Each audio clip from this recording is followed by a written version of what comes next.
ओम श्री गंगाई नाथाय नमः। जय श्री गुरुदेव, जय श्री दादा गुरुदेव जी। आपका बहुत बहुत स्वागत है आज के सत्संग में। मेरा नाम राजशिव है और मैं एक सिद्ध योग साधक हूँ। जो भी सत्संग में बात करता हूँ वो अपने निजी अनुभवों के आधार पर करता हूँ। तो ये मेरे निजी अनुभव और सिद्ध योग से आने वाले परिवर्तनों के आधार पर सत्संग होता है। आज का जो विषय है सत्संग का, ये विषय है अंतिम बिंदु। जब हम ध्यान करते हैं, संसार में सभी लोग ध्यान करते हैं। कोई ग्रस्त जीवन में रह के कर रहा है, कोई हिमालय की कंदराओं में बैठा है, गुफाओं में बैठा है, वहाँ जाके ध्यान कर रहा है। तो ध्यान तो कर ही रही है दुनिया, लेकिन ध्यान का उद्देश्य क्या है? तो आज हमारा जो विषय है ये है कि मंत्र जब हम जपते हैं तो मंत्र का जो उद्देश्य है, मंत्र से जो प्राप्ति होती है, मंत्र से जो फल मिलता है, वो है ध्यान। और जब ध्यान गहरा हो जाता है, समाधि में परिवर्तित हो जाता है, तो उस समाधि का क्या उद्देश्य है? समाधि लगने के बाद हमें क्या मिलेगा? उस पर आज हम चर्चा करेंगे। तो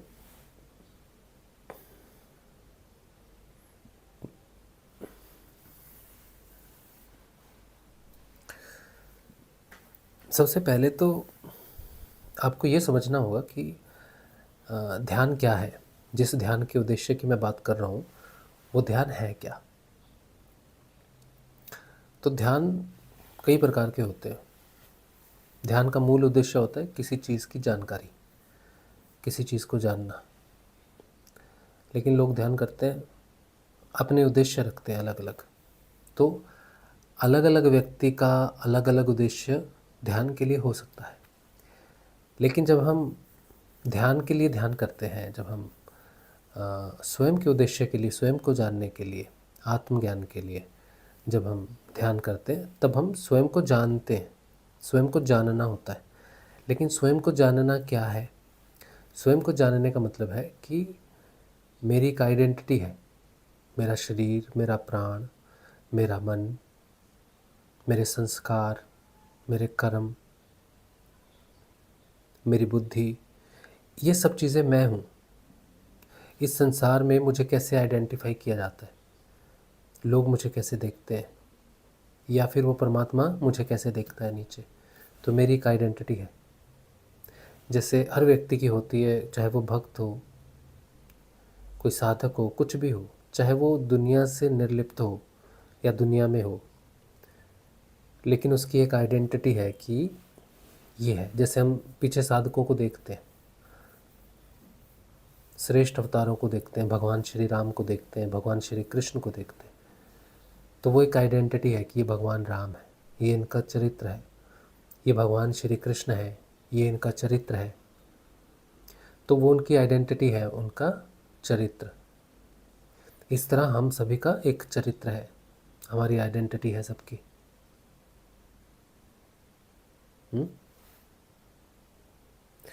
तो हमने स्वयं को जानना है कि मेरा चरित्र क्या है, मैं कौन हूँ। इसीलिए हम ध्यान करते हैं। तो जिस ध्यान में हम स्वयं को जानने का प्रयास करते हैं उसे हम आत्मज्ञान भी कह देते हैं। आत्म जागृति के उद्देश्य से जो किया जाता है। क्योंकि अगर हम स्वयं को देखना चाहते हैं, स्वयं के चरित्र को देखना चाहते हैं, तो उसके लिए हमें एक दृष्टि की आवश्यकता होती है। वो दृष्टि से ही हम स्वयं को देख सकते हैं, उसे हम दिव्य दृष्टि कह सकते हैं, है ना। वो दृष्टि सत्य स्वरूप है, सत्य है। शब्द शब्द ब्रह्म जिसे हम कहते हैं ना, ब्रह्म है। तो देखने वाला ब्रह्म है और दिखने वाला माया है, चरित्र है। हम सभी मूल रूप से ब्रह्म है। तो दृष्टि सभी की एक ही होनी चाहिए, सत्य सभी के लिए एक ही होना चाहिए, ब्रह्म सभी के लिए एक ही होना चाहिए। लेकिन जीव अलग अलग है, चरित्र अलग अलग है नीचे। तो हम उस ब्रह्म को जब तक चेतन नहीं करेंगे तब तक हम जीव स्वयं को जीव स्वरूप में देख नहीं सकते। तो सबसे पहले आता है कि मंत्र हमें वो जपना चाहिए जो हमें ब्रह्म की जागृति दे। और ब्रह्म को जगाने वाला बीज है। ब्रह्म को जगाने वाला ब्रह्म का बीज है। जैसे दुकानों पे लिखा होता है ना, दुकानों पे लिखा होता है ना कि जैसे ABC and sons, Sharma and sons, Gupta and sons, Srivastava and sons, है ना, मल्होत्रा एंड सन्स लिखा रहता है ना। तो ये क्या आइडेंटिफाई करता है कि ये एक ही परिवार है, हम में और हमारे आगे पुत्र जो करेंगे वही करेंगे। तो आध्यात्मिक दृष्टि से हम कहेंगे Brahma and sons, daughters Brahma and Brahma. तो ब्रह्मा से तो ब्रह्म ही आएगा, है ना। तो ब्रह्म को जगाने वाला ब्रह्म होना चाहिए। लेकिन मेरे अंदर जो ब्रह्म है उसको जगाने के लिए मुझे ब्रह्म चाहिए। समझे आप मैं क्या बोल रहा हूँ? तो मेरे अंदर के ब्रह्म को जगाने के लिए मुझे जिस ब्रह्म की ज़रूरत है वो बीज होता है। और बीज का मतलब है शब्द। शब्द शब्द में ब्रह्म रह सकता है। ब्रह्म का घर है जिसे हम कहते हैं शब्द ब्रह्म। तो शब्द तो बहुत सारे हैं, क्या सब में ब्रह्म वास करता है?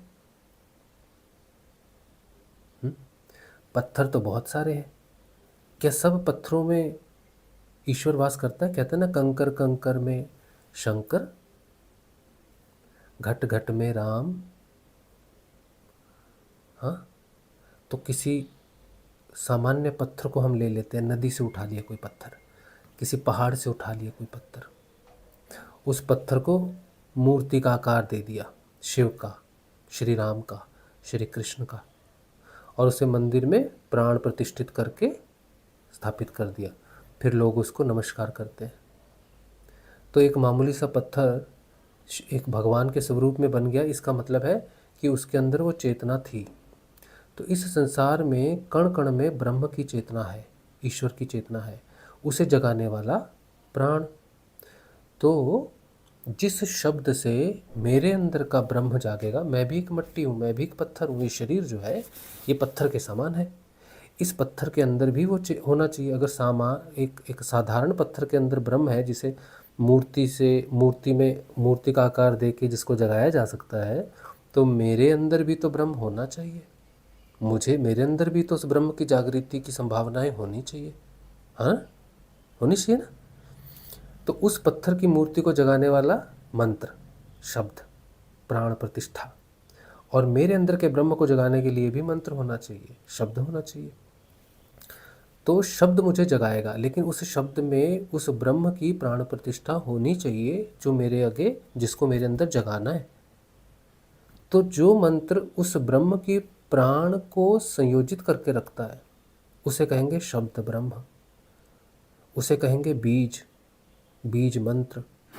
तो उस शब्द में ब्रह्म प्राण के रूप में रहता है, और उसमें प्राण फूंकने वाला स्वयं ब्रह्म होना चाहिए। तो ये जो ब्रह्म, जो शब्द को शब्द ब्रह्म में परिवर्तित करता है, इस ब्रह्म का नाम है गुरु। तो गुरु ही शब्द को शब्द ब्रह्म बनाता है। तो आप अगर हायरार्की देखेंगे ना, तो जीव आता है, माया आती है, ब्रह्म आता है ना, शब्द ब्रह्म आता है, फिर परब्रह्म आता है। तो इस तरह से हायरार्की है ना। तो शब्द ब्रह्म से भी ऊपर कौन है? परब्रह्म है। शब्द ब्रह्म की उत्पत्ति करने वाला, शब्द ब्रह्म को स्थापित करने वाला, ये पूरा संसार शब्द से बना है।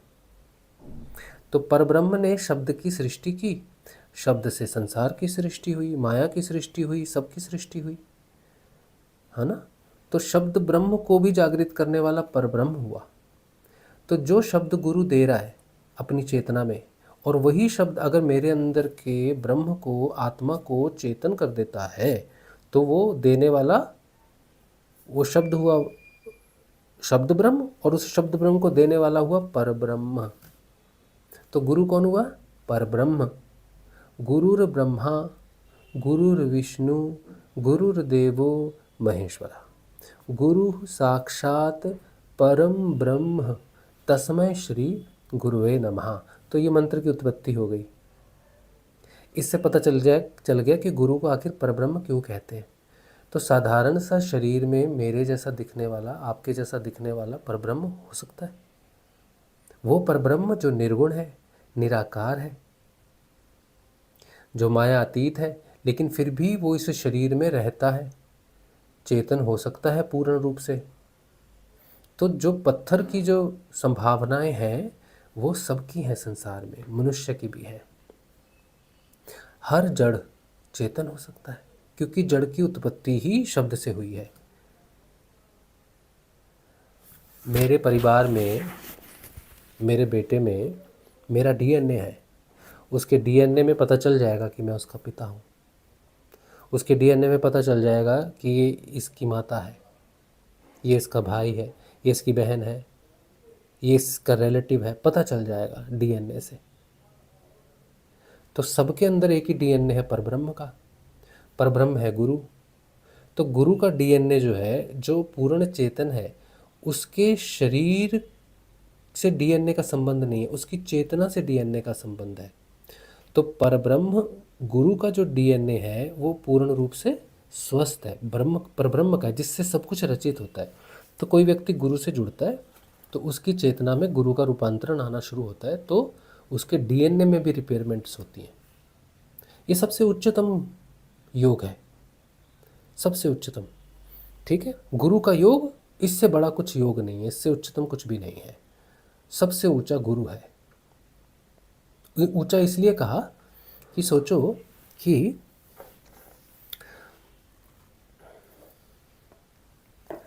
देखो ये पुस्तक है ना, पुस्तक है ना। अब पुस्तक के ऊपर में मैंने इसको रख दिया, ठीक है। तो शीशी की ऊंचाई कितनी हुई? इतनी हुई, है ना। अब ये एक है मेरे पास, है ना। इसको मैंने पुस्तक के ऊपर नहीं रखा, पुस्तक के नीचे रख दिया। अब इसकी ऊंचाई भी दिखने में एक जैसी लग रही है ना, लेकिन इसकी गहराई भी है ना। तो असल में अगर ये छोटा भी हो जाए, इससे और भी गहरा भी आ जाए नीचे, और दिखने में ये सामान्य लगे, यहाँ तक लगे, तब भी ये ऊंचा हुआ। क्यों? क्योंकि ये गहराई तक गया हुआ है, इसकी ऊंचाई ज़्यादा है। तो गुरु जो होता है ना, वो परब्रह्म जो ऊपर है, निर्गुण है, निराकार है, ऊपर की स्थिति में है, जिसे हम कहते हैं ईश्वर, हे ईश्वर, ऊपर, वो सबसे ऊपर कहते हैं। वो सबसे ऊपर, वो गुरु के रूप में नीचे आता है, साधारण मनुष्य के रूप में आ जाता है। तो हम कहते हैं हम किसी मनुष्य का ध्यान क्यों करें हमारे जैसा। लोग कहते हैं कि आप बोल रहे हो गुरु का ध्यान करो, ये तो मनुष्य है, ये तो बीमार है शरीर से, और ये तो शरीर में भी नहीं है। तो वो गुरु को शरीर से भांपते हैं, लेकिन वो शरीर नहीं है, वो परब्रह्म है, और उसके शब्द में ब्रह्म की चेतना है, और जिस शब्द में ब्रह्म की चेतना रहती है उसी का फल, उसी मंत्र का जप का फल ध्यान है। बाकी किसी भी मंत्र के जप का फल ध्यान नहीं है। ये पहला टॉपिक कि ध्यान क्या है, किस ध्यान की मैं बात कर रहा हूँ, जिसका फाइनली हम उद्देश्य देखेंगे। आज का जो उद्देश्य देखना है हमें, वो ध्यान का उद्देश्य देखेंगे हम।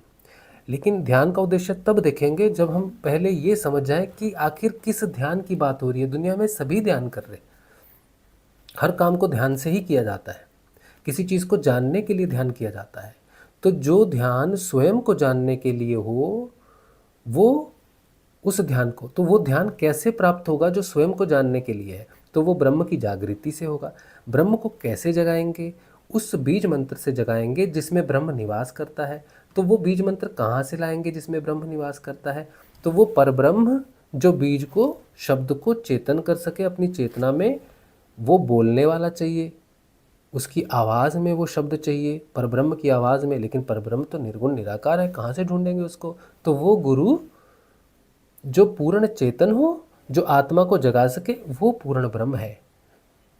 तो जिस ध्यान की उत्पत्ति और साक्षात्कार या जिसका उद्देश्य आपके जीवन में होना चाहिए, वो बिना गुरु के नहीं हो सकता। तो तुम शिव का ध्यान करते हो, तुम यूं ही ध्यान करते हो, तुम बस बिना गुरु के ध्यान करते हो, तो तुम्हारा उद्देश्य वो ध्यान नहीं है जिस ध्यान की मैं बात कर रहा हूँ।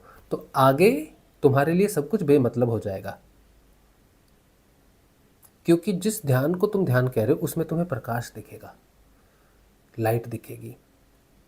जिस ध्यान को तुम ध्यान समझ रहे हो उसमें तुम्हें सेंसेशंस होंगी, उसमें तुम्हें लगेगा तुम्हारे सहस्रार हिल रहा है, जबकि तुम्हें ये भी मालूम नहीं है कि आज्ञा चक्र से ऊपर कोई अनुभूति होती भी नहीं है, और तुम सहस्रार की बातें करते हो, तुम आज्ञा चक्र की बातें करते हो, तुम यहाँ चींटियाँ रेंगने की बात करते हो, तुम यहाँ चींटियाँ रेंगने की बात करते हो, जबकि तुम्हें ये भी मालूम नहीं कि जितनी भी अनुभूतियाँ हैं वो सब नीचे हैं।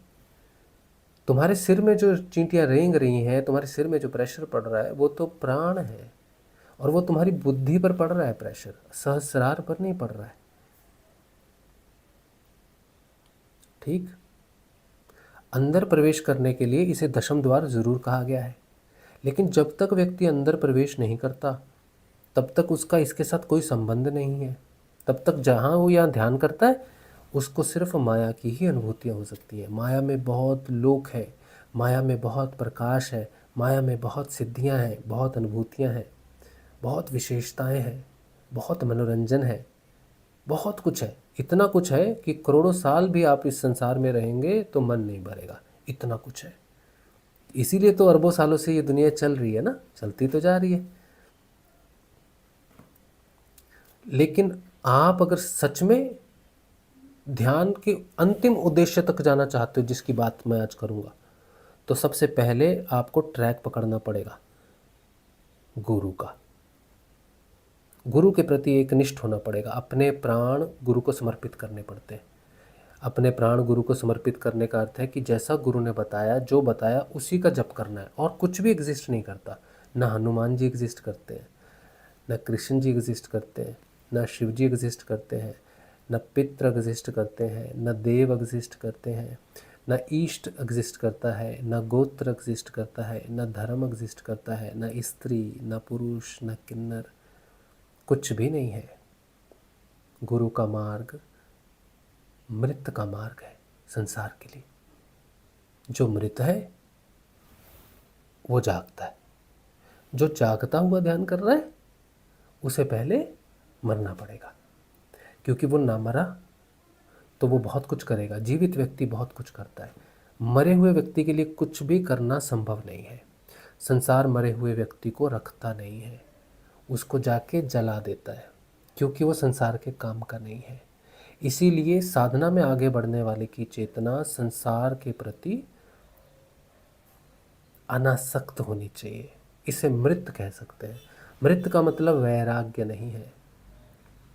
मृत का मतलब अपने घर बार को छोड़कर, अपने संबंधों को छोड़कर, अपनी पूजाओं को छोड़कर, अपने धर्म को छोड़कर कहीं जाके बैठ नहीं जाना है। मृत का मतलब है अनासक्त हो जाना।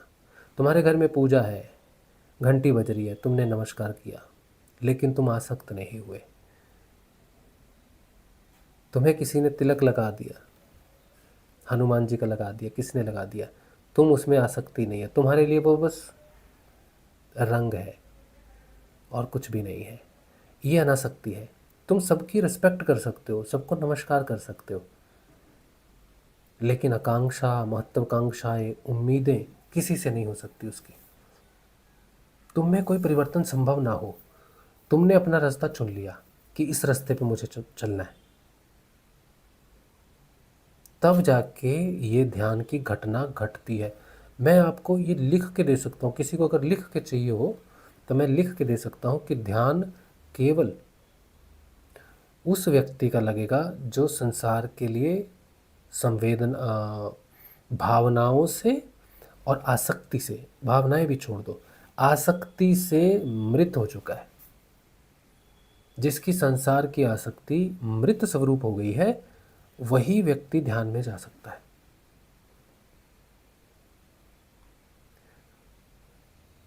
तुम अगर किसी की पत्नी हो, तुम अगर किसी के पति हो, तुम्हारी अभी शादी हुई है, तुम अपनी पत्नी के साथ उस व्यवहार में रह सकते हो जिस व्यवहार में संसार रहता है। तुम्हारी माता है, तुम्हारे पिता है, तुम उनके प्रति सेवा भाव में रह सकते हो।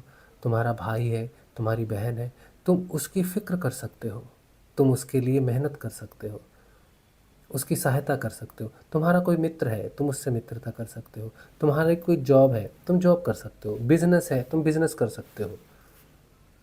लेकिन भाव अनासक्त होना चाहिए। ये घटना जब तक नहीं घटती, आत्म जागृति नहीं होती है। पूर्ण शरण में भगवान की वही मनुष्य जाता है जिसने संसार को नमस्कार कर दिया है। चाहे वो 16 साल का है, चाहे 8 साल का है, चाहे 2 साल का है, चाहे 20 साल का है, 50 का है, 60 का है, 70 का है। जिसने संसार को नमस्कार कर दिया है वही व्यक्ति ध्यान में प्रवेश करता है, आत्मचेतन होता है। जो परिवार के साथ ध्यान करता है, परिवार के लिए ध्यान कर रहा है, मैं मंत्र जप कर रहा हूँ अपनी बेटी के लिए, मैं मंत्र जप कर रही हूँ अपने बेटे के लिए, मैं उसके लिए, मैं इसके लिए कर रहा हूँ, तुम्हें कोई लाभ नहीं होगा, कभी भी नहीं होगा। ध्यान का तो कभी नहीं होगा। बाकी तो गुरु तो दयालु है, नाम जपने का फल सभी को मिलता है भाव स्वरूप। लेकिन आत्म जागृति की घटना नहीं घटेगी। इतना मुश्किल है ये। किसी करोड़ों में से किसी एक के साथ घटना घटती है आत्म जागृति की।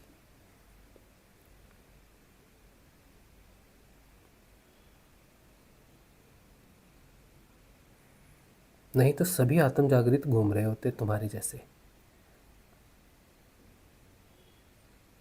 नाम जपने से कितने जप रहे हैं मालूम है? वृंदावन में तो पता नहीं कितने लोग जप रहे हैं। यूट्यूब पर देख के कितने लोग जप रहे हैं, राधा राधा जप रहे हैं, कृष्ण कृष्ण जप रहे हैं, ओम नमः शिवाय जप रहे हैं, संजीवनी मंत्र जप रहे हैं, और भी पता नहीं कहाँ कहाँ क्या क्या जप रहे हैं, वाहेगुरु जी जप रहे हैं। आत्म चेतना क्यों नहीं आई? तुम में क्यों नहीं आई?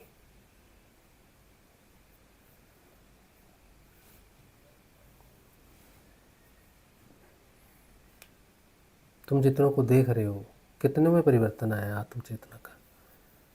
तो कितना ही मुश्किल है ये काम।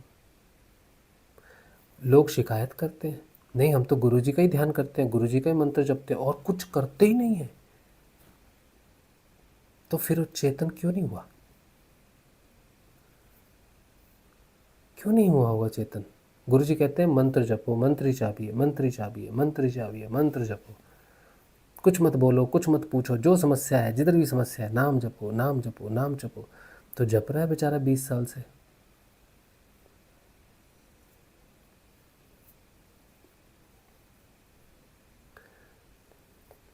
ये साधारण उपदेश है, लेकिन गहरा उपदेश कहाँ आता है? जब गुरुजी ये कहते हैं कि देखो अंदर से झुकना होगा तुमको। गुरुजी कहते हैं, गुरुजी की अगर आप वीडियोस देखते हो ना, तो गुरुजी कहते हैं मुझ में जो भी परिवर्तन आया गुरु कृपा से आया। गुरुजी ने गायत्री का जप किया, उन्हें सिद्धि हुई। कृष्ण का जप किया, कृष्ण की सिद्धि हुई, 2 सिद्धियां हुई। लेकिन उसके बाद भी गुरुजी ने कहा कि मुझे जो कुछ भी मिला वो गुरु कृपा से मिला। मुझ में जो बोल रहा है वो गुरु है, मेरे माध्यम से जो परिवर्तन कर रहा है वो गुरु है। गुरु ना होता तो मैं कुछ ना होता। मेरी आज जो भी चेतना की स्थिति है उसमें मेरी साधना का 1 रुपया भी नहीं है, गुरुजी ने कहा है। जिन्हें 2-2 सिद्धियां हुई हो, गायत्री की और कृष्ण की, निर्गुण की और सगुण की, जिसे सिद्धि हुई हो, वो अगर ये कहे कि मेरी साधना 1 रुपया भी नहीं है, तो फिर किसकी है, किसके कारण हुआ? तो गुरुजी कहते हैं अहेतु से हो गया मेरा काम। गंगाई नाथ जी की अहेतु की कृपा से हो गया। इनसे ना मिलता तो मेरा परिवर्तन ना होता। जब ईश्वर रूपी गुरु स्वयं कह रहा है कि मैं गुरु से न मिलता तो ना होता, और गुरुजी पे रख दिया, हाथ रखा, हो गया।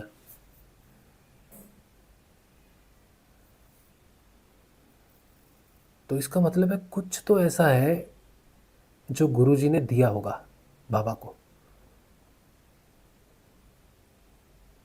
गुरुजी ने कहा कि जैसा मैं अपने गुरु को मिला वैसा मुझे कोई नहीं मिला। तब तक गुरुदेव के कम से कम 1 करोड़ शिष्य तो हो गए होंगे। अगर 1 करोड़ शिष्यों में लोगों का ध्यान भी लग रहा है, लोग कह रहे बीमारियां भी ठीक हो रही हैं, फिर भी गुरुदेव स्वयं को किसी शिष्य में नहीं देख पा रहे। फिर भी वो ये नहीं देख रहे कि मेरी चेतना किसी में जागृत हो रही है क्या। लोग ठीक हो रहे हैं, बीमारियां ठीक हो रही हैं लोगों में, बड़ी बड़ी रोग गंभीर ठीक हो रहे हैं, लोगों के काम बन रहे हैं, किसी का कोई समस्या, किसी की कोई समस्या, ठीक हो रहे हैं। लेकिन गुरुजी अपने आप को नहीं देख पा रहे अपने शिष्य में। क्यों नहीं?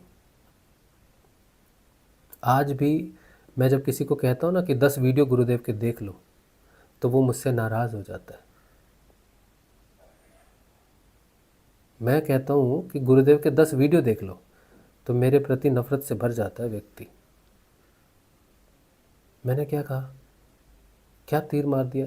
तुम्हारे गुरु, तुम्हारा जो गुरु है, तुम उसका वीडियो भी नहीं देखते।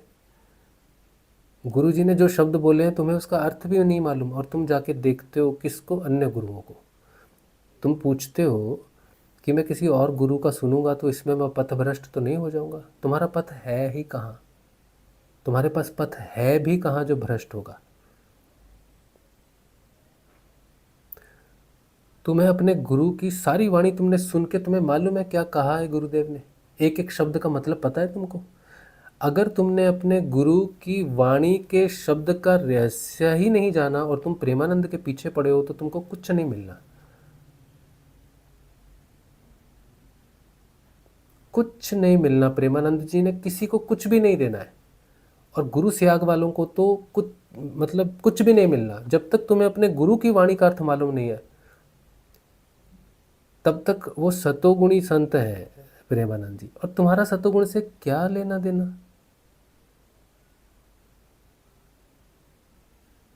तुम्हारा सतोगुणी साधना से क्या लेना देना?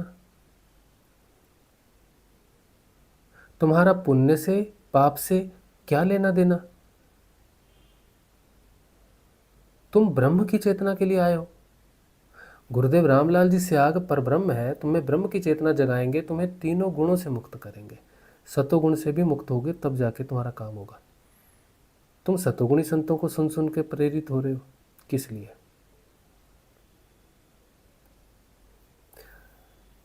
प्रेमानंद जी जब तैयार हो जाएंगे तब उनके जीवन में गुरुदेव रामलाल जी त्याग आएंगे। अभी वो गुणों में है। मुक्तिदायक गुरु प्रेमानंद जी के भी नहीं है। प्रेमानंद जी स्वयं भी मुक्त नहीं है।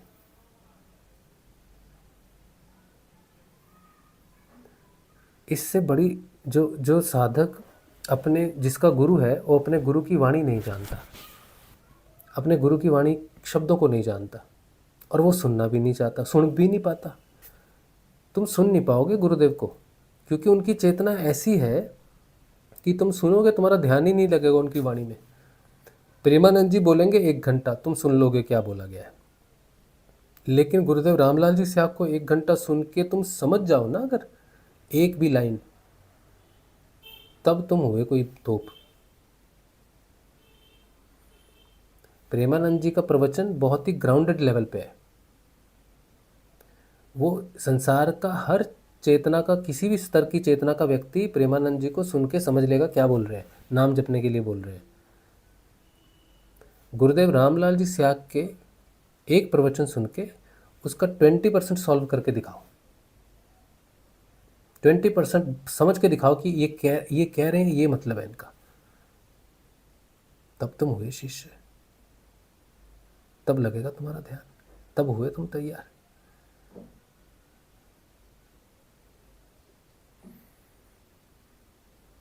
तो जब तुम तैयार हो जाओगे, जब तुम चेतन हो जाओगे, जब तुम्हारा ध्यान लगेगा, फिर तुम्हारी यात्रा शुरू होगी ध्यान के उद्देश्य के लिए। और जो तुम्हारा अंतिम बिंदु है साधना में, जहाँ तक तुम्हें जाना है, ध्यान से, समाधि से, सबीज से, निर्बीज से, मोक्ष से ठीक पहले तुम्हारे मोक्ष से पहले जो घटना घटेगी वो घटना घटी और फिर तुम मोक्ष के लिए बढ़ जाओगे आगे। वो क्या है मालूम है?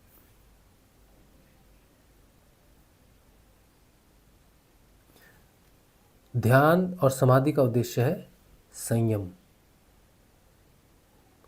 संयम, वो जो रुक गया है, वो जो रुका हुआ है, वो पूर्ण है। वो जो चल रहा है, वो जो यात्रा कर रहा है, वो जो ब्रह्मांड घूम रहा है, अधूरा है।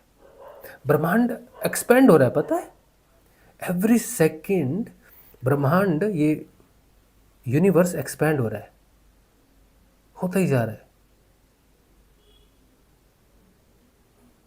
तो ये अधूरा है।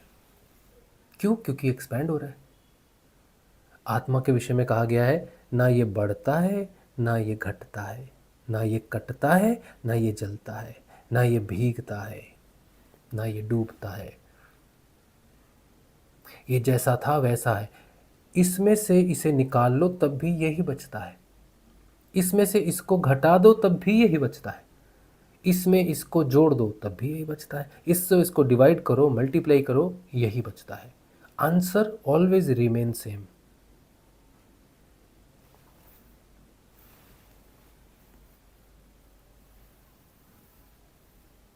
क्यों? क्योंकि वो रुका हुआ है। संयम।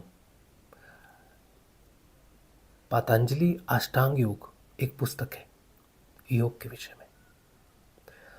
पतंजलि जब योग की व्याख्या करते हैं, सिद्धियों की व्याख्या करते हैं, समृद्धि की व्याख्या करते हैं, कैवल्य पद तक जाते हैं, तो उनकी पुस्तक में सिर्फ एक ही शब्द है जो बार बार रिपीट होता है, बस।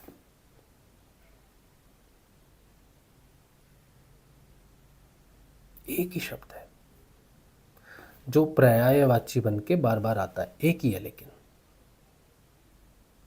उसी से शुरू होता है, उसी से खत्म होता है।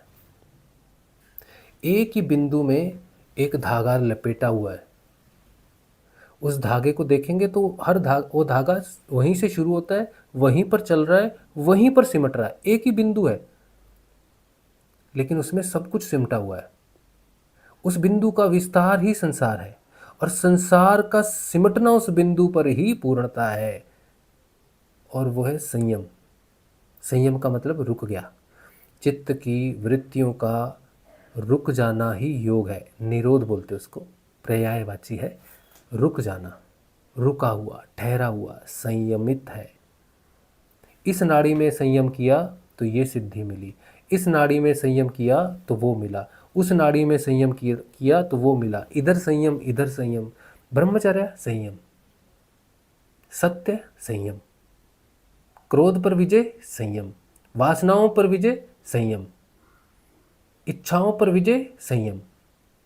वो आकाश में एक ही तारा है जो संयमित है, जो संयम में है। वो कौन सा है? जो रुका हुआ है, ध्रुव, संयम।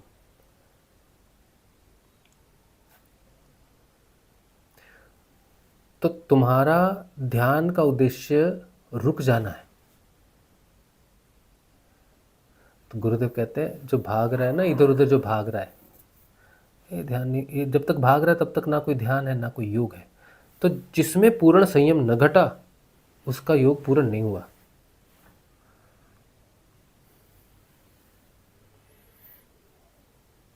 और ये जब आप ध्यान करोगे नाम जब से, जब वो आत्मा ब्रह्म जागृत होगा, उसके बाद तुम संयम की तरफ बढ़ोगे, समाधि उद्देश्य लास्ट बढ़ोगे ना, तुम्हारे जीवन में संघर्ष प्रकट होगा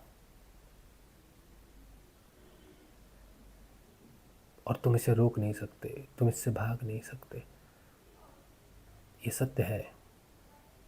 संयम अगर फल है तो उसका बीज संघर्ष है। ये संसार तुम्हें झकझोर देगा,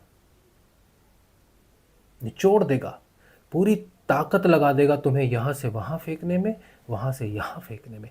इस लोक से उस लोक में फेंकेगा, उस लोक से उस लोक में फेंकेगा, जन्म से गर्भ में फेंक देगा, मृत्यु से धरती में फेंक देगा। फेंकता रहेगा, फेंकता रहेगा, फेंकता रहेगा। भगाता रहेगा। कभी माँ भगाएगी, तुम बाप के लिए भागोगे, माँ के लिए भागोगे, बहन के लिए भागोगे, भागोगे भागोगे भागोगे, तुम बस रुकोगे नहीं, एक क्षण भी नहीं रुकोगे। सोता हुआ भी भाग रहा है कि कल कुछ करना है, वो भागने की तैयारी करके ही है, क्योंकि उसका भविष्य है। जो रुका हुआ है उसका केवल वर्तमान है, उसका ना भूतकाल है ना भविष्य है, न उसको फिर पुण्य पाप से क्या लेना देना, उसको कर्मों के फल से क्या लेना देना जिसका भविष्य ही नहीं है।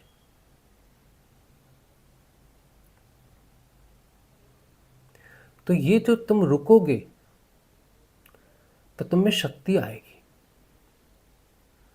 उस नाम जप से, उस ध्यान से वो शक्ति तुम में अर्जित होगी। लेकिन कैसे होगी?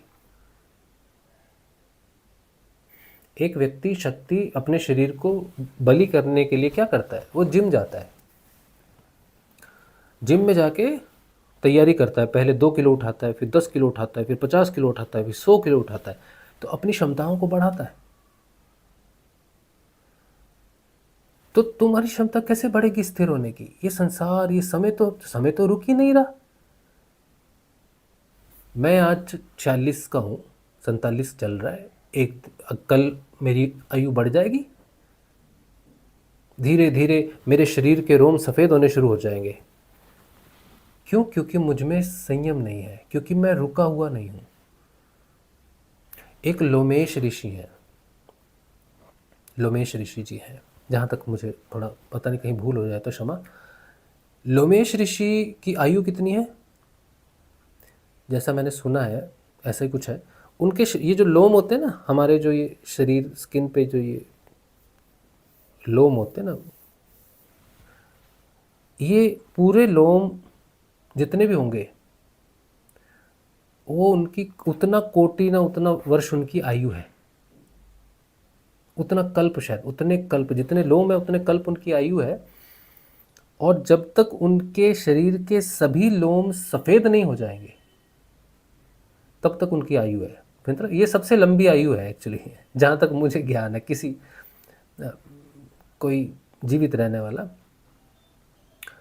तो ये जो लोमेश ऋषि है ना, ये भी पूर्ण संयमित नहीं है। क्यों? क्योंकि समय से बंधे हैं, काल से बंधे हुए हैं। ज्ञानी है, आत्मज्ञानी है, लोमेश ऋषि हैं, लेकिन काल से बंधे हुए हैं।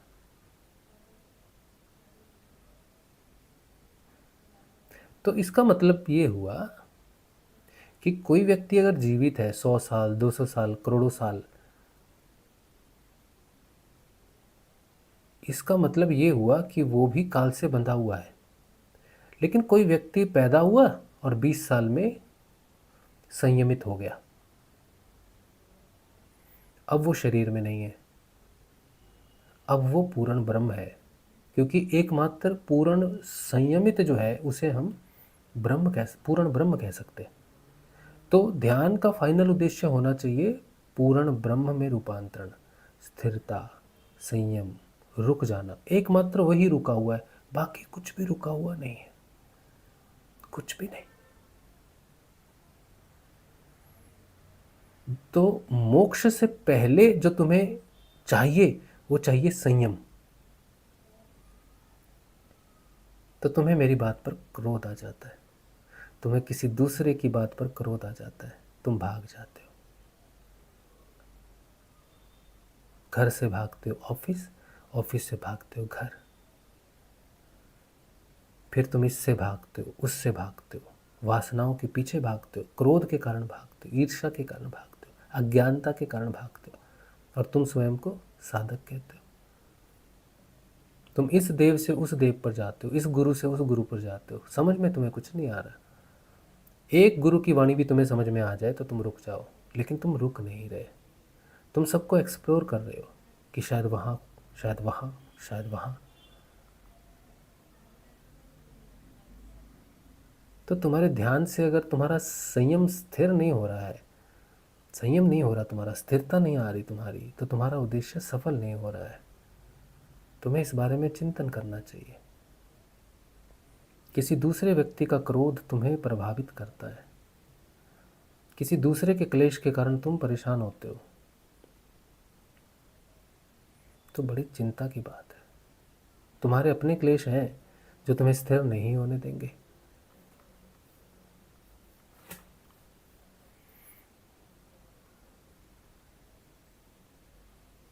एक स्थान है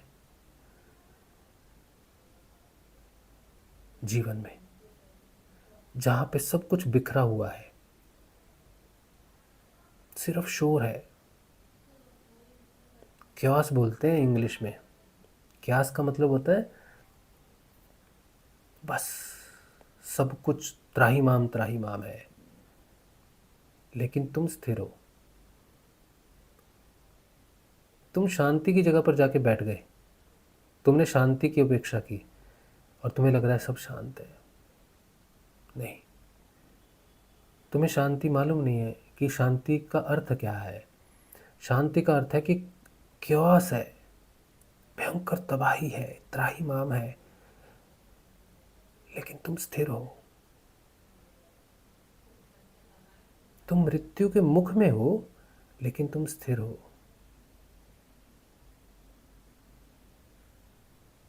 तुम अतः दुख में हो, तुम स्थिर हो। सुख में हो, स्थिर हो। ये है सफलता। मोक्ष से भी ज़्यादा महत्वपूर्ण है संयम। मोक्ष तो बिल्कुल वैसे ही है जैसे सूर्य के साथ प्रकाश प्रकट होता है, वैसे ही संयम के साथ मोक्ष स्वतः प्रकट हो जाएगा। उसके लिए तैयारी की ज़रूरत नहीं है, उसके लिए उपेक्षा की तैयारी, उसको साधने की ज़रूरत नहीं है। मोक्ष साधने लायक नहीं है, क्योंकि मोक्ष स्वयं स्वतः प्रकट हो जाएगा। साधने लायक है संयम। और जब जब तुम्हारे जीवन में संयम घटित होगा, तुम्हारे जीवन में क्यास होगा, तूफान आएगा।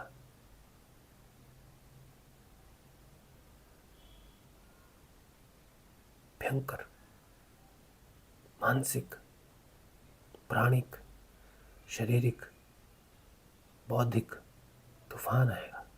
और उस तूफान में तुम खड़े रहोगे, और जब तूफान चला जाएगा तब तुम देखोगे कि तुम खड़े हो। तब तुम्हें मालूम होगा कि तुमने विजय प्राप्त की है, तुम जीत गए।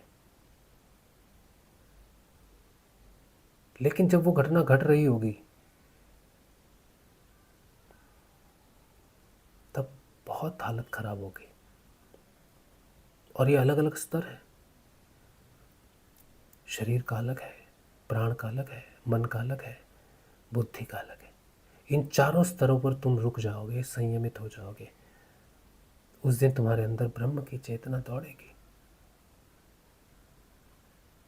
लेकिन यहां तक तुम्हें पहुंचना है बिना ब्रह्म के, स्वयं पहुंचना है। और यहां तक पहुंचते पहुंचते तुम्हारा मैं नष्ट हो जाएगा, जो तूफान में बह जाएगा, जो नष्ट हो जाएगा उस क्यास में। वो तुम्हारा मैं होगा, वो तुम्हारा क्रोध होगा, वासनाएं होंगी जो उस क्रोध में नष्ट हो जाएंगी। लेकिन तुम रुके रहोगे, तुम बचे रहोगे। तब तुम्हें पता चलेगा जो बचा है वो ब्रह्म है।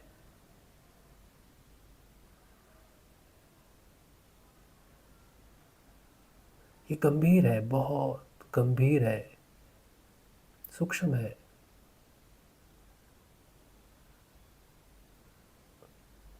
बिंदु है।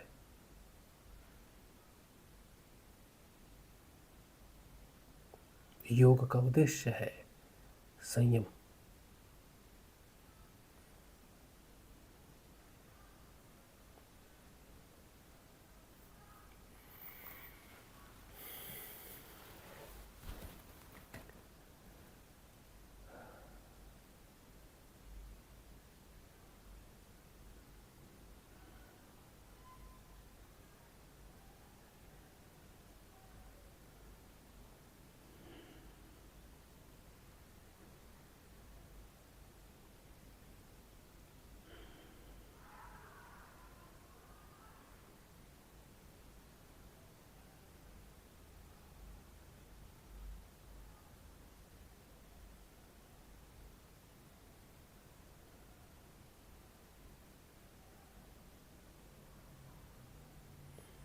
सांसें भी तूफान लगती हैं। सांस का आना, सांस का जाना संयम को भंग करता है। इसीलिए कुंभक, रेचक,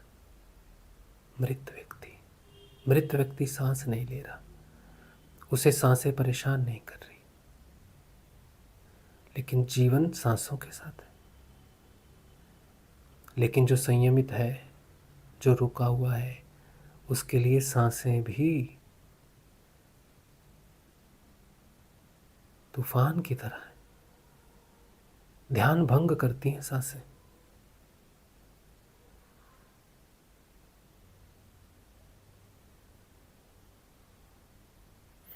इसीलिए योगी सांस को रोक लेते हैं, स्वयं की अनुभूति करते हैं रुकी हुई सांस में। फिर थोड़ी देर बाद देखते हैं कि सांस नहीं लेंगे तो मर जाएंगे। फिर पता चलता है कि मैं निर्भर हूँ, मैं फंसा हुआ हूँ। वहाँ जो सांस से चलता है सारा काम जिसका, तब पता चलता है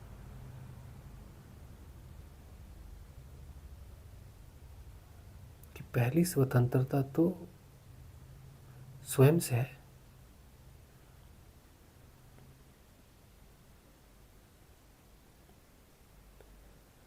ऐसे योगी हुए जिन्होंने अपनी सांस रोक ली, लहरी महाशय। लहरी महाशय के बारे में पढ़ोगे तो पता चलेगा। एक डॉक्टर आए उनको देखने के लिए, तो उन्होंने कहा, पूछी, कुछ बात चली मृत्यु पर। बोले मृत्यु कैसे होती है? तो बोले हार्ट रुक जाता है, हृदय धड़कना रुक जाता है, सांसें बंद हो जाती। तो बोले अच्छा, तो तुम चेक करो कि मैं जीवित हूँ। तो उसने लहरी महाशय को चेक किया, सांसें नहीं चल रही, हृदय धड़क नहीं रहा। बोले क्या मैं जीवित हूँ? बोले हमारे हिसाब से तो नहीं, मेडिकल टर्म में तो आप जीवित नहीं हैं। तो बोले लिख के क्यों नहीं दे देते कि तुम मृत हो?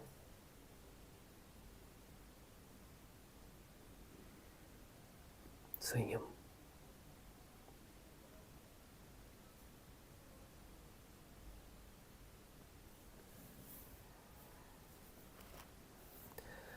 बहुत कठिन है वहां तक जाना, क्योंकि वो रास्ता अपमान का है, अग्निपथ है। तो लोग तो गुरु जी की बात सुन के, अपने गुरु की बात सुन के भी लोग क्रोध करते हैं। कैसे पहुंचेंगे? गुरु की वाणी सुनते नहीं, समझते भी नहीं। स्वयं का सम्मान ही सब कुछ है।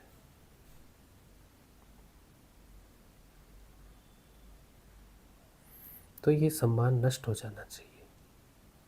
जब तक ये नष्ट नहीं होगा तब तक स्वयं का ज्ञान नहीं होगा। स्वयं के ज्ञान में सबसे बड़ी बाधा है सम्मान।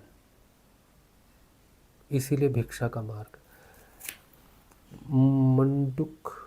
मुंडक उपनिषद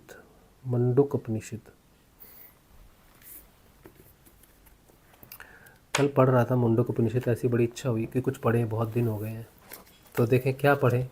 तो हमें मंडूक का आसन लग रहा था। तो मंडूक आसन लग रहा था तो सोचे कि एक उपनिषद भी तो होता है, एक होता है मुंडुक, एक होता है मंडोक, ऐसा कुछ है, मुंडुक ऐसा कुछ है, मुझे याद नहीं आया सही से। तो मैंने देखा कि चलो मुंडुक पढ़ लेते हैं। आसन लग रहा था मुंडुक आसन, तो वो थोड़ा पढ़ रहा था।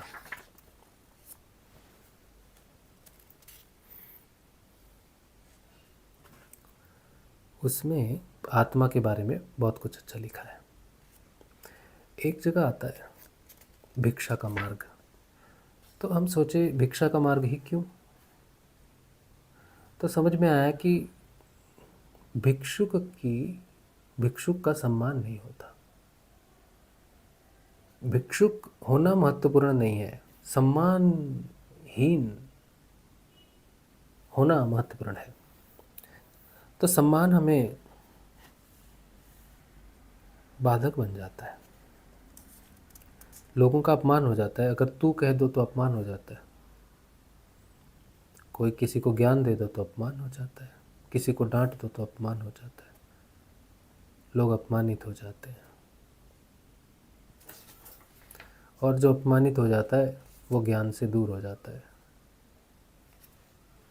इसीलिए अपमानित मत होना, नहीं तो भिक्षु होना पड़ेगा।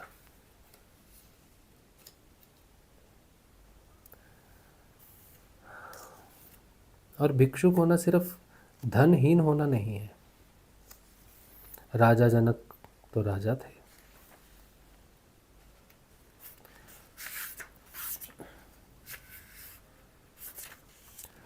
पता नहीं कहाँ पढ़ रहा था, कहाँ लिखा था, याद नहीं।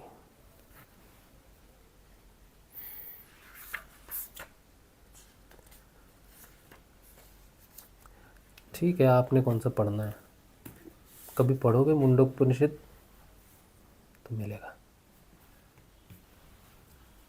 चलिए, तो ये तो हुआ मेरा जो मैंने कहना था आपसे। अब आपने जो कहना है वो आप कहिए। थोड़ी देर प्रश्न उत्तर लेंगे, 10 मिनट, ठीक है। और सत्संग में सहयोग कीजिए।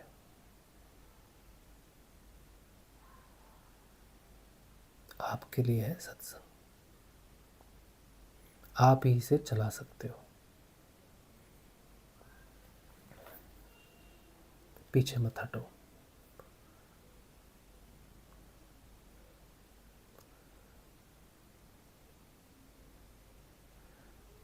आप सभी को जय श्री गुरुदेव।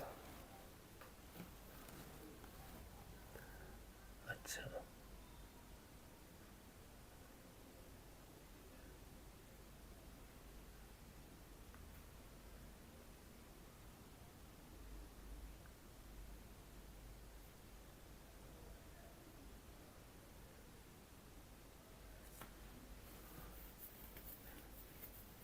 रवि, आज मैं तुम्हारे प्रश्न नहीं लूँगा, ठीक है।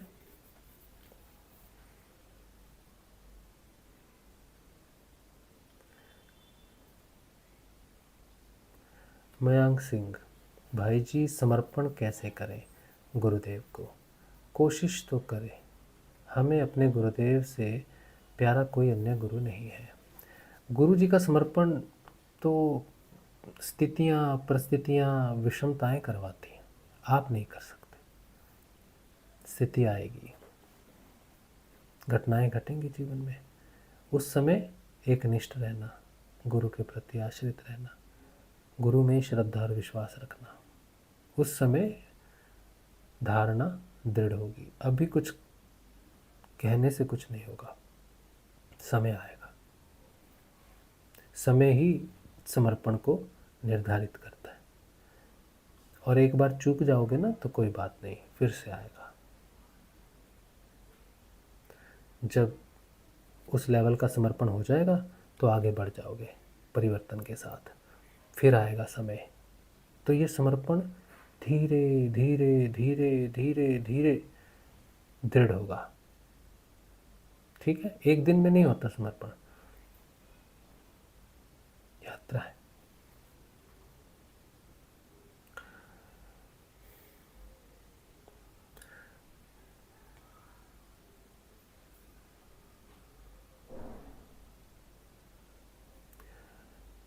यूजी चहल का फैन कह रहे हैं प्रेमानंद बाबा के भक्त आपको ब्रह्म के पास पहुंचा देंगे, आपकी क्लिप काट के डाल दो इंस्टा पर। Just joking, everyone loves his own Guru and must love also. मैं ये नहीं कहता कि प्रेमानंद जी अच्छे गुरु नहीं हैं। मैंने ये कहा है कि जिसका जो गुरु होता है, पहले उसे अपने गुरु की वाणी को समझना चाहिए। अगर तुम्हारे गुरुदेव रामलाल जी स्याग हैं तो प्रेमानंद जी का कोई भी सत्संग तुम्हारे किसी काम नहीं आएगा, क्योंकि प्रेमानंद जी सात्विक संत हैं। वो आपके अंदर एक भक्ति का भाव देंगे, वो आपको भगवान की दिशा देंगे, लेकिन भगवान की जागृति नहीं देंगे। गुरुदेव रामलाल जी सियाग आपको भगवान की जागृति देंगे। तो आपको ये समझना है कि आप किस रास्ते पर चलोगे, क्योंकि प्रेमानंद जी जो बोलेंगे वो आपको प्रभावित करेगा।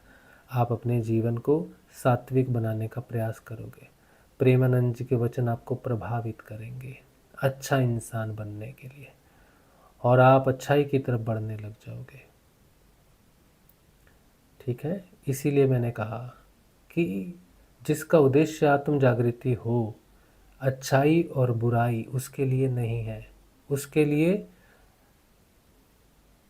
जिम्मेदारी है। जीवन एक जिम्मेदारी है। अच्छे लोग सिर्फ अच्छा ही करते हैं, अच्छी चीज़ें सुनते हैं, बुराई से दूर हो जाते हैं, बुरे लोगों से दूर हो जाते हैं। लेकिन ऐसा नहीं है, बुराई में भी शिक्षा देने की क्षमता होती है, और जो लोग बुरे होते हैं उनमें सबसे ज़्यादा संभावनाएं होती हैं हमें शिक्षित करने की। बुरी चीज़ों से हमें पता चलता है कि क्या नहीं करना है हमें। तो जो व्यक्ति बुराई का सिर्फ त्याग करता है, सिर्फ अच्छाई को अपनाता है, वो ब्रह्म को नहीं प्राप्त करता। जो अच्छाई और बुराई दोनों को त्याज्य मानता है, वो ब्रह्म को प्राप्त करता है। तो आपको एक दिन अच्छाई का भी त्याग करना है, आपको संयमित होना है। संयम अच्छाई से नहीं आता, संयम आता है त्याग से।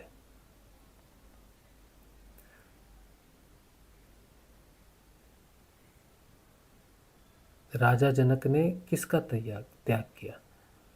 अपनी राजा होने की स्थिति का त्याग किया, तब जाके उन्हें ज्ञान हुआ। पहले वो राजा होने के नाते ज्ञान चाहते थे।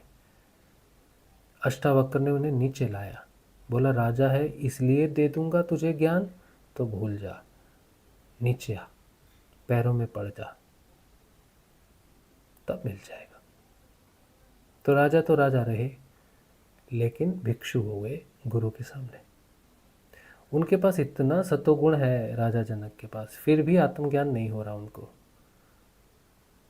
फिर भी तड़प रहे हैं। क्या राजा जनक सतोगुणी नहीं थे? तो फिर आत्मज्ञान क्यों नहीं हुआ? अष्टावक्र ने तो उन्हें सतोगुणी नहीं बनाया, सतोगुण की शिक्षा नहीं दी। बात समझने की है। जो समझेगा वो समझेगा, जो नहीं समझेगा वो हमें गाली देगा, कोई बात नहीं, इट्स ऑल राइट। सभी शिष्यों को अपने गुरु की पहले पूरी भाषा को समझना चाहिए, फिर जाके किसी दूसरे का मार्ग देख के बदलाव करना चाहिए। आप अपने गुरु को सुनोगे नहीं, रोज सुनो गुरु को, फिर दुनिया में घूमो जहाँ भी घूमना है। लेकिन आप अगर नहीं सुनोगे, आज नहीं सुना, बोले गुरुजी, एक ने बोला गुरुजी तो एक ही चीज़ बोलते हैं, तो समझ में आई क्या बोलते हैं? गुरुजी ने इतना ज्ञान दिया है, इतना, हर शिष्य किसी भी स्तर पर हो, गुरुदेव के शब्द में उसका समस्या का समाधान है, लेकिन उसे नहीं मिलता। क्यों नहीं मिलता? क्योंकि उसे एक ही चीज़ सुनाई देती है, गुरुजी ने कहा नाम जपो, ध्यान करो। लेकिन गुरुजी ने और भी बहुत कुछ कहा है, पूरा दिया है ज्ञान, सब है गुरुजी की वाणी में, लेकिन उसे ही मिलेगा जो आगे बढ़ेगा। जो बिल्कुल ग्राउंड स्टेट पर रहेगा, आगे ही नहीं बढ़ेगा, उसे गुरुजी की इतनी ही बात सुनाई देगी। और ये अच्छी बात है कि नाम जपो, ध्यान करो, लेकिन आगे भी तो बढ़ना है तुमको। तब धीरे धीरे पता चलेगा। गुरुदेव ने एक एक जगह पर एक एक लाइन बोली है, हर चीज़ के विषय में बोला है। समाधि के बारे में बोला है, नाद के बारे में बोला है, अजब अजाब के बारे में बोला है, माया के बारे में बोला है, ब्रह्म के बारे में बोला है, गुरु के बारे में बोला है, स्थिरता के बारे में बोला है, समाधि के बारे में बोला है, नाम जप क्या है, फल क्या है, गुरु क्या है, साधना में कैसे परिवर्तन आएगा, सब कुछ बोला हुआ है। फिर लोग कहते कुछ नहीं बोला। तो सुनते नहीं हैं इसीलिए।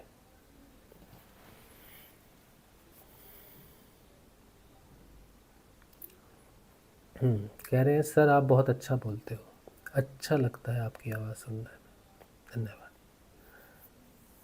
सही कह रहे हो आप, यूट्यूब पर अब तक 50-60 गुरु देख चुका हूँ, डेली नया गुरु पकड़ लेता हूँ, फिर उससे बोर हो जाता हूँ। ऐसा नहीं होना चाहिए। सत्संग अच्छा है मयंक सिंह जी, ठीक है। मीना चौहान कह रहे हैं नमस्ते नमस्ते, आज का सत्संग एकदम मस्त है। आज का सत्संग मस्त क्यों है पता है?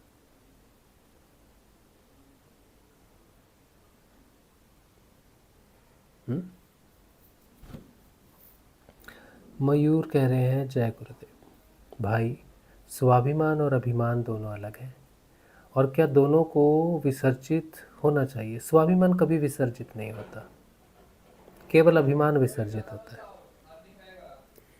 आप कितना भी कोशिश कर लो, स्वाभिमान कभी नष्ट नहीं होता, नहीं विसर्जित होता है, छुप जाता है, बस ढक जाता है।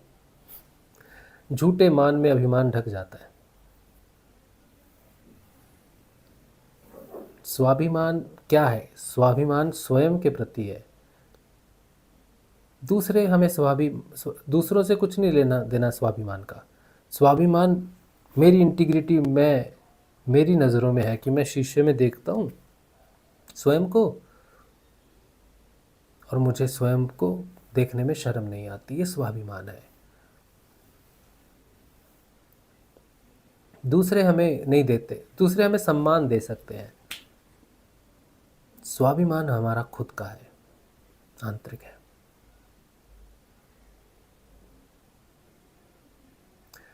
नितिन कह रहे हैं बहुत अच्छा सत्संग हुआ आज का,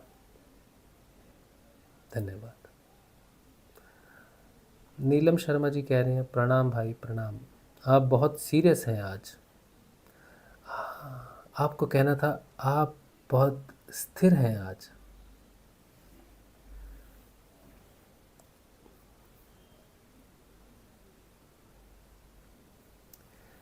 हाँ, यूजी चहल के फैन कह रहे हैं सर आप किसी पॉडकास्ट में क्यों नहीं जाते, मुझे बुलाते नहीं हैं।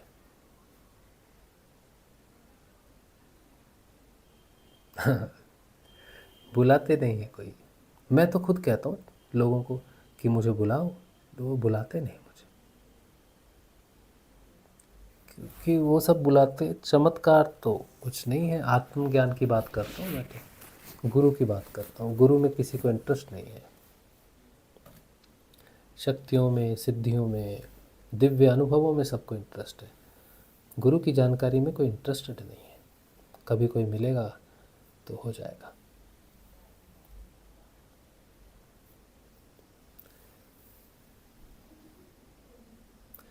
नीलम शर्मा जी कह रहे हैं हम बुलाएंगे आपको, हम आएंगे, आप हमें बुलाएंगे तो हम ज़रूर आएंगे।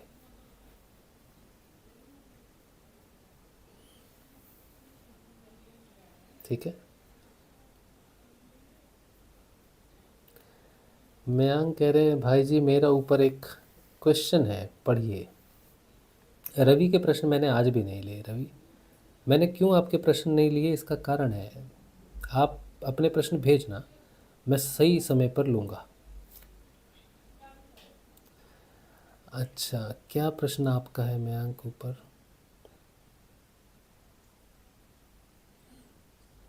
समर्पण कैसे करें, मैंने बोल दिया ना, बोला तो सुना नहीं।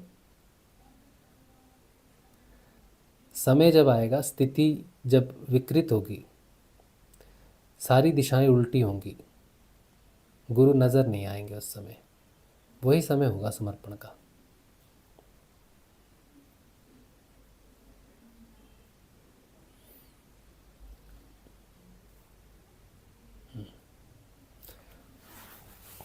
पूर्णिमा राम जी कह रहे हैं दुनिया को पाखंड में इंटरेस्ट है, हम दुनिया से बाहर थोड़ी हैं। मयूर जी कह रहे हैं भाई आज गंभीर हो आप, कि हंसी आज मिस की। हा हा हा। हाँ मयूर, मैं सीरियस नहीं हूँ।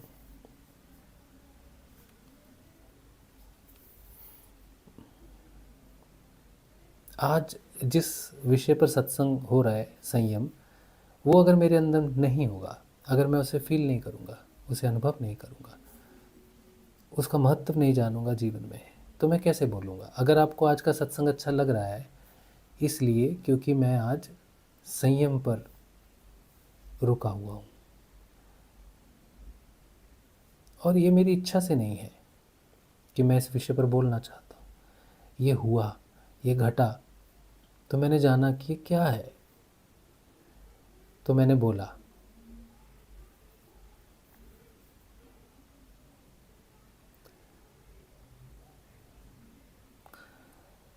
यूजी चहल, आपका नाम क्या है? मुझे बार बार इतना लंबा आपका आईडी है, यूजी चहल, नाम क्या है आपका? कह रहे हैं आपने रमन महर्षि के बारे में भी पढ़ा है क्या? हाँ, मैं जानता हूँ उनको। बहुत अच्छा, बहुत अच्छा। उन्होंने मन के विषय में जो बात कही है ना, अपूर्व है, अद्भुत है, कमाल है, ज़बरदस्त है।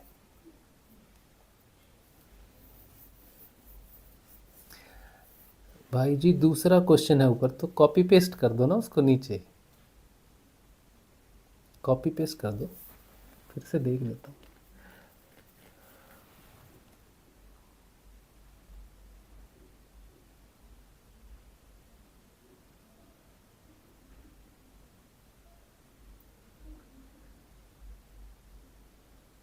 तो कॉपी पेस्ट करो।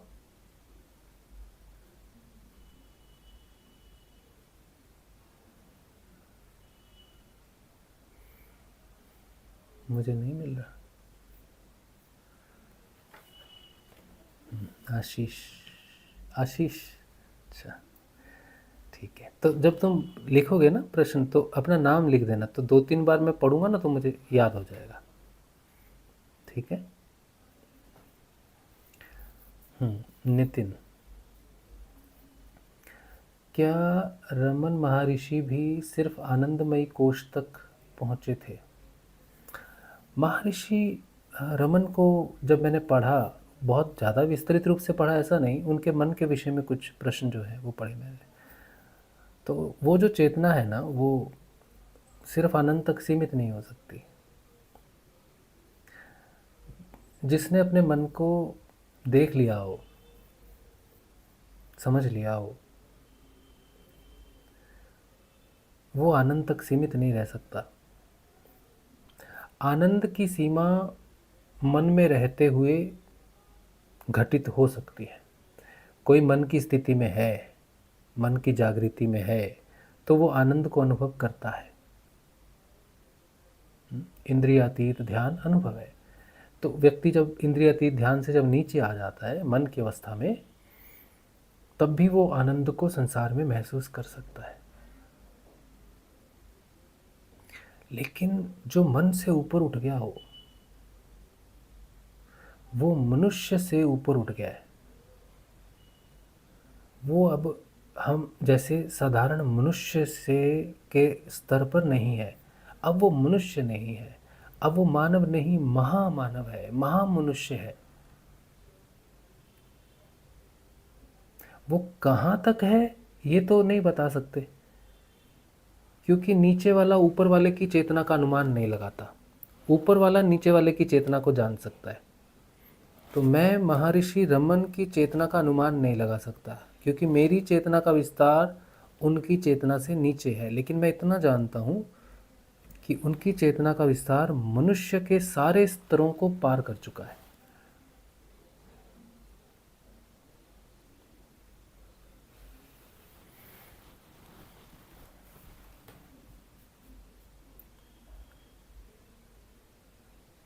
रवि कह रहे हैं कोई तो एक प्रश्न का उत्तर दे दो।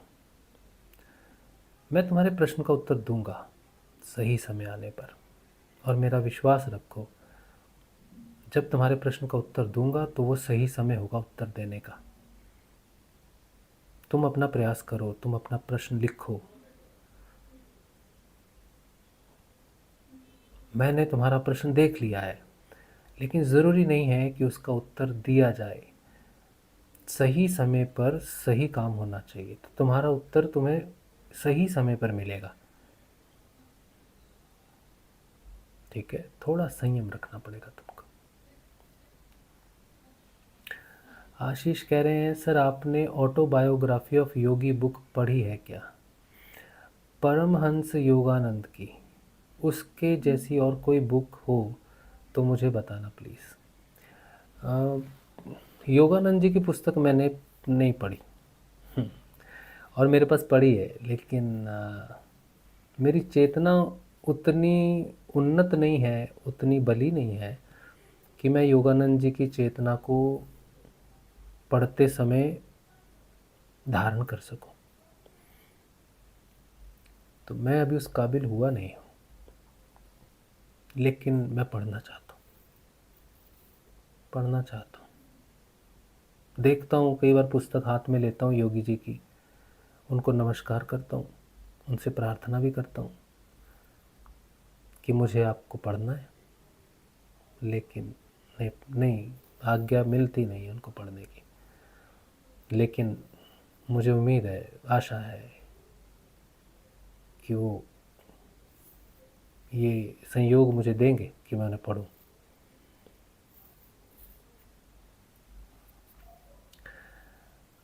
और दूसरी बुक जो तुम्हें पढ़नी चाहिए वो मैंने भी तो एक पुस्तक लिखी है। हाँ, मेरी पुस्तक की एक थोड़ी सी आप देख लो। तो भूल गया था मैं, आपने मुझे याद दिला दी।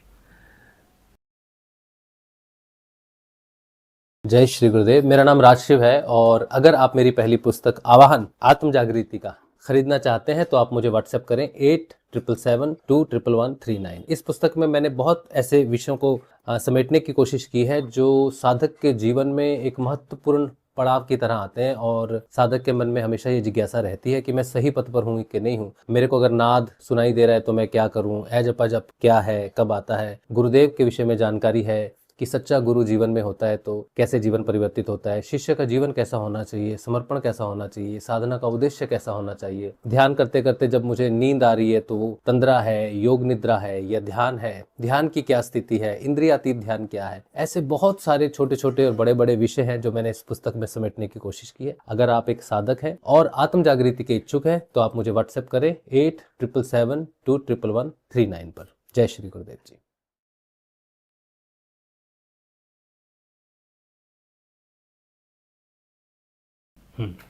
तो सत्संग में आप सहयोग करें तो सत्संग थोड़ा बलिष्ठ हो। तो आप मुझे सत्संग में सहयोग करें। मेरा नंबर जो सहयोग करने के लिए है वो है 8777211139। ठीक है। और सिद्ध योग की जानकारी किसी को चाहिए, गुरु जी की जानकारी किसी को चाहिए तो वो निःशुल्क है। ठीक है, ये मेरा नंबर है। सहयोग करेंगे तो राजू शर्मा के नाम से मेरा नाम आएगा। चलिए, अच्छा, एक दो प्रश्न और है। क्या है? आशीष कह रहे हैं, कैसे पता लगाऊं कि मेरा आध्यात्मिक लेवल क्या है? कभी तो लगता है मैं बहुत ज़्यादा स्पिरिचुअल हूँ, कभी लगता है मैं नॉर्मल लोगों से भी गिरा हुआ हूँ। आपकी बुक तो ज़रूर पढ़ूँगा मैं, बस फ्री में दे दो मुझे। ठीक है, आपके लिए पुस्तक निःशुल्क है, और मुझे अपना एड्रेस व्हाट्सएप कर देना, पिन कोड के साथ, मोबाइल नंबर के साथ। मोबाइल तो तुम भेजोगे ही, लेकिन लिख दोगे तो अच्छा है। मुझे भेज देना, हम आपको पुस्तक भेज देंगे निःशुल्क। ठीक है, कोई दिक्कत नहीं। मुकेश प्रसाद जी कह रहे हैं, सर सांसों के अंतराल के मध्य ध्यान लगाना कैसे और कब होता है? मुझे समझ ही नहीं आता है ये विषय। सांसों के मध्य में ध्यान करना मेरा विषय रहा नहीं कभी, क्योंकि हम जो ध्यान करते हैं वो गुरु जी पर करते हैं। हमारी सांसें, हमारा प्राण, हमारा ध्यान का विषय, हमारा ब्रह्म, हमारी आत्मा गुरु है, तो हम उन पर ध्यान करते हैं। सांसें हमारा विषय नहीं है। इसीलिए मैं आपको इस विषय पर कुछ भी बता नहीं सकता हूँ। लेकिन अगर आप आत्म जागृति के विषय में जो भी मैंने आज सत्संग किया है, इस विषय में अगर आप आगे बढ़ना चाहते हैं तो फिर गुरुदेव की जानकारी लीजिए। गुरु के बिना आप सांसों पर ध्यान कर कर भी आगे नहीं बढ़ेंगे, गुरु होना आवश्यक है। तो आप मुझे व्हाट्सएप करें, जो मैंने नंबर दिया है, हम आपको सारी जानकारी निःशुल्क भेज देंगे। मुकेश कह रहे हैं आपकी समझाने की शैली बहुत ही अच्छी है सर। वो इसलिए कि हमें मार मार के समझाया गया है, हमें लातों से लताड़ लताड़ के समझाया गया है, और हम नहीं चाहते कि जैसा हमें लताड़ा गया वैसा समझाना ठीक नहीं लगता हमें। तो हम प्यार से बात करते हैं, आगे भी प्यार से करने की कोशिश करेंगे। आशीष कह रहे हैं ऑनलाइन पीडीएफ मिल सकती है क्या सर, इफ़ पॉसिबल। आम स्टूडेंट्स के लिए मैं कोई शुल्क नहीं लगाता हूँ, स्टूडेंट्स के लिए निःशुल्क है। आप पुस्तक हाथ में लेके पढ़ोगे तो मुझसे मेरे को फील कर पाओगे, आप मेरी चेतना को मेरी पुस्तक में आप फील कर पाओगे। पीडीएफ में वो बात नहीं आएगी, ठीक है। और पीडीएफ अभी नहीं है, पीडीएफ वालों पर तो जुर्माना है 1000 रुपये का। जो पुस्तक का पीडीएफ बनाएगा उस पर जुर्माना है 1000 का। मतलब पुस्तक बनाने, पीडीएफ बनाने वाले पे जुर्माना नहीं है, पीडीएफ को पढ़ने वालों पर जुर्माना है, ठीक है। मैं आपको पुस्तक दे दूंगा, चिंता मत करो, स्टूडेंट्स के लिए निःशुल्क है। अच्छा, मुकेश कह रहे हैं जी बहुत बहुत धन्यवाद सर, मैंने आपकी ग्रुप ज्वाइन की है सर। वो ग्रुप नहीं है, वो तूफान है, भंवर है। हाँ भंवर। रवि,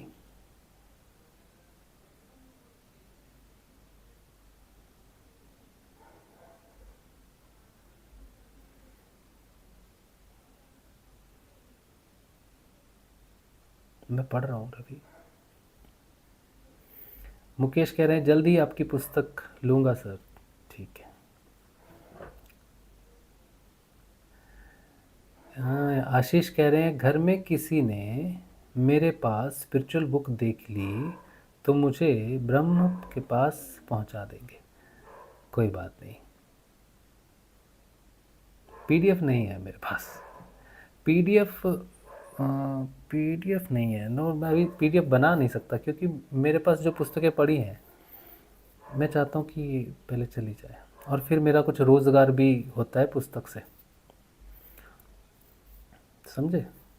तो मेरे पास तो और कोई रोज़गार इस सत्संग के सिवा है नहीं, तो पुस्तक से कभी कभी थोड़ा चावल दाना पानी चलता है मेरा। तो पीडीएफ कर देंगे तो फिर मुझे थोड़ा उस हिसाब से मुश्किल हो जाएगी। तो मैंने पुस्तक लिखी भी इसीलिए है कि कम से कम एक थोड़ा रोज़गार हो कहीं कुछ, ठीक है। तो लोग पुस्तकें इसीलिए लिखते हैं कि घर बार चले उनका, मैंने तो इसीलिए लिखी है। बाकी सत्संग में तो चलते ही सब कुछ, लेकिन पुस्तक सिर्फ रोज़गार है ये मेरी दृष्टि से मेरे लिए फ़ायदेमंद है। लेकिन जो व्यक्ति पुस्तक लेगा उसे साधना में सहायता मिलेगी।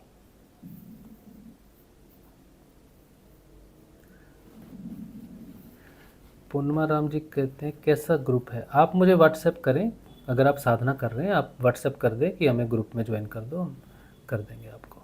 सत्संग ग्रुप है एक, उसमें प्रश्न पूछते हैं वैसे तो, पर ठीक है। चलो, आज का सत्संग भगवान श्री गुरुदेव के श्री चरणों में। तो कल मिलते हैं, कल के ध्यान में, कल के सत्संग में। जय श्री गुरुदेव जी।